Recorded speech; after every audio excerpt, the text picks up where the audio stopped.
दनाना गांव है भिवानी के पास, ताल्लू दनाना।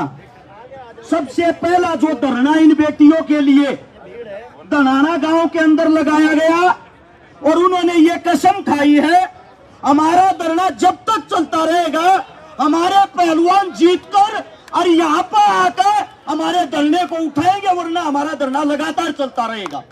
एक बार दनाना गांव की सरदारी के लिए जोरदार ताली बजानी चाहिए। तमाम सरदारी, सम्मानित बुजुर्ग और मेरी मातर शक्तियां, सभी चरणों में आपके बेटे, आपके बच्चे हर्ष स्वीकारा की हाथ जोड़कर राम राम।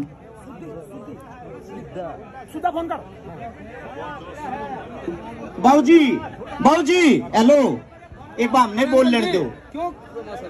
यो माइक आप दे दे, हमें लड़े लो।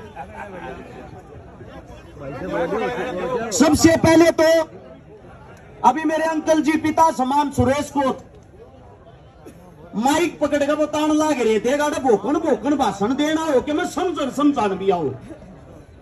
मेरे अंकल जी ने सोमा का सोए तोड़ बता दिया था, अब यो समाधान न्यू होगा, न्यू नहीं तो न्यू करना है। ये तो हमारे बड़े हैं, इतना जोश इस जवानी में हमारे में आज भी नहीं है जितना जोश हमारे बुजुर्गों में। कम से कम इनका ईमान सम्मान कर लो यार। इनके मवान दौड़े हो रहे थारे संघर्ष के मारे। हाथ जोड़कर विनती है कि बात समझने और सुनने की कोशिश करना। फैसले तो लेंगे हमारे बड्डे, जो भी इनका फैसला होगा हमारे लिए वो सर्वमान्य है। लेकिन उससे दूसरा कुछ बातें ऐसी हैं जिनमें युवाओं को बदलाव करना पड़ेगा। एक सोशल मीडिया पर एक नई पढ़ाई चल रही है, एक नई यूनिवर्सिटी खोल ली है, जिसमें कहा अगर फेसबुक या यूनिवर्सिटी या किसने खोली है, सरकार की आईटी सेल ने, और इसमें सबसे मजबूत मीडिया कर रही है। हमने तो यह सुना था, किताबों में यह पढ़ा था, मीडिया हिंदुस्तान का वो चौथा स्तंभ है जो हिंदुस्तान की आवाज को बुलंद करती है, न्याय की आवाज को उठाती है, जनता की आवाज को नेता और मंत्रियों तक पहुंचाती है।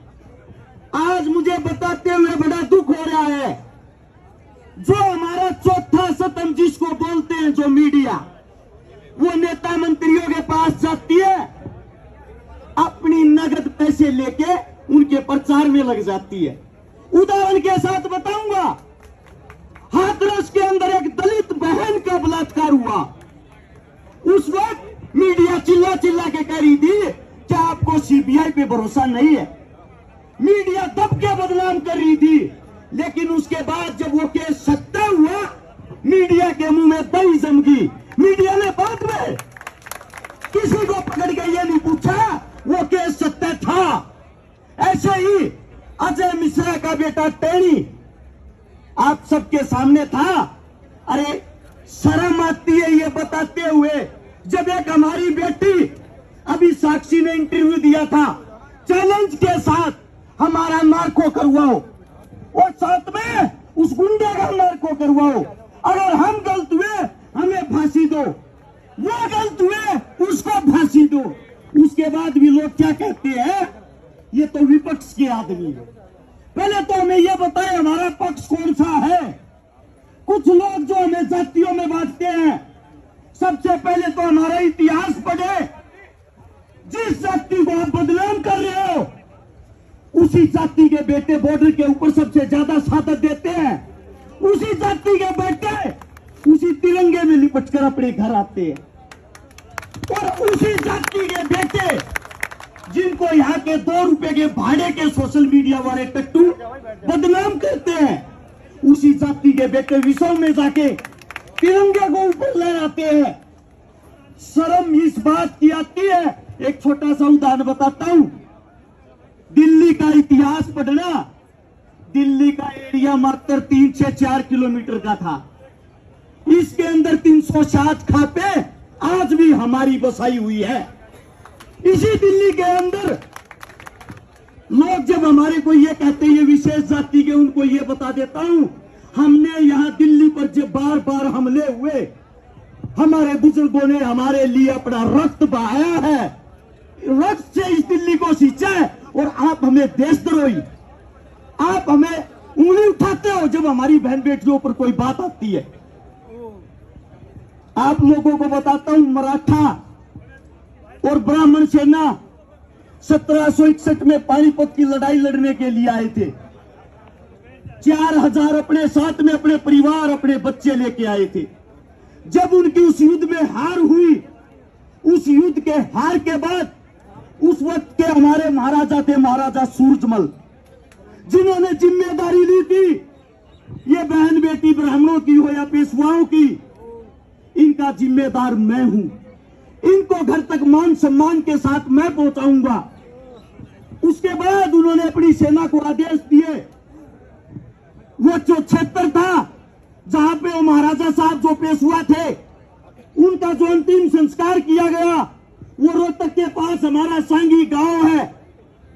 आज भी हमारे बच्चे, हमारे बुजुर्ग वहां माथा धोते हैं, आज भी हमारे बच्चे वहां दूध चढ़ाते हैं। हम इतना मान सम्मान उनका आज भी करते हैं। और उनकी जो बच्चियां थी, बेटियां थी, हमारे रोहतक के और हिसार के जो मान थे, जाखड़ थे, दैया थे, गुड़िया थे, पुड़िया थे, गिल थे, इज्जत के साथ यहां से सेना जाती है। उन 4000 बेटियों को महाराष्ट्र में मुंबई से 180 किलोमीटर दूर मालेगांव नाम की जगह है, उनको वहां पे बसाती है। उन पे वहां के बसाने के बाद उनके पति खत्म हो गए थे, मर्द मांस खत्म हो गए थे। उन बेटियों की इज्जत के लिए वही रहना शुरू किया। तब वहां की जो मराठा सेना है, जो मराठा साम्राज्य था, उन्होंने एक फैसला लिया, हमारे से भी ज्यादा हमारी बहन बेटियों की अगर किसी ने इज्जत करी है, वो इन हरियाणा के, राजस्थान के जाटों ने की है। हम अपनी बेटियों का हाथ इनके हाथ में देंगे और इनके साथ अपने रिश्ते बनाएंगे। उन रिश्तों को आज 261 साल हो गए। वहां पे 22 गांव बसे हुए हैं हमारे जाटों के। उन जाटों के जो अपने घर परिवार को छोड़कर दूसरे की बहन बेटियों की इज्जत करने के लिए वहां चले गए। हमारे लिए सभी बहन बेटियां हमारी है, हम सबके हक की लड़ाई लड़ रहे हैं। और जो कहता है ये विशेष जाति की है, सबसे पहले तो आपको एक बात बता दूं, जो इस पर आरोप लगे हुए उसमें 3 बेटियां राजपूत भी हैं। जो इस पर आरोप लगे हुए हैं, इसने 302 में एक ब्राह्मण को भी मार रखा है। जो इस पर आरोप लगे हुए हैं, इन्हें दाऊद जैसे आतंकवादी को भी फना दे रखी है। तो ये लड़ाई अकेली एक जाति की कैसे हो गई? लड़ाई है न्याय और अन्याय की। इस बात को आप लोगों को समझना पड़ेगा और मेरे युवाओं को इस चीज का प्रचार करना पड़ेगा। आज भी आप लोग एक गुंडे का पक्ष लेते हो और ये इज्जत किसकी, वो भी बता देता हूं। नरेंद्र मोदी साहब ने एक इंटरव्यू में कहा था, विनेश फोगाट मेरी बेटी है, मेरे परिवार की है। अरे मोदी साहब, हाथ जोड़ के आपसे ये कहता हूं, उस आपी की बेटी के ऊपर ये मजबूरी आई हुई है। अरे प्रधानमंत्री साहब, अपनी तो बेटी की इज्जत का ख्याल कर लो। ये आपकी बेटी है। आपने चिल्लाते हुए कहा था, नहीं कहा था कि विनेश मेरी बेटी है? सुना होगा आप लोगों ने। आप ही की बेटी न्याय की भीख मांग रही है आपसे, कम से कम अपनी बेटी का तो न्याय कर दो। इससे ज्यादा तो हमारे पास बोलने के लिए शब्द ही नहीं है। एक प्रधानमंत्री की बेटी के साथ अन्याय, ये कैसे हो सकता है?